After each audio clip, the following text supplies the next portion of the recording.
what stage, like when do you guys actually get brought into a project? So if we go like right to the start of it, where they say, right, we've got an issue, where do you guys come into the project? We'd like to be involved as early as possible, and that's not from just for the sake of being involved, but just like a contractor wants to be involved from the start to make sure that the design, the engineering, the architecture, the buildability all makes sense for the journey.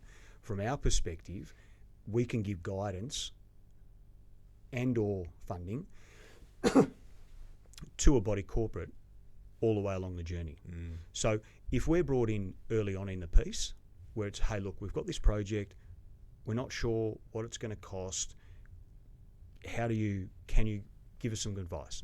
We'll come in and we'll sit with them and talk to the body corporate, talk to the committee, talk to the contractor, and get an understanding of what the journey's likely to look like. Put some options forward, get some feedback from them. You know, if they're starting out on the journey, ultimately the owners will need to fund the initial level of work. Because for us, the key thing is we need to know exactly what the scope is. We need to know exactly what the defects are, because we can't be in a position where we fund a level of work and then, for instance, the cladding comes off and then there's other defects, other, membranes failed and there's passive fire issues and your remediation goes from 20 million to 40 million. We just can't be in that position because we don't take equity risk. So the earlier we're involved, we can give some guidance on how best to structure the funding, whether it be levies entirely, debt and levies, or just debt. And we can work with the committee all the way along the journey. That's ideal.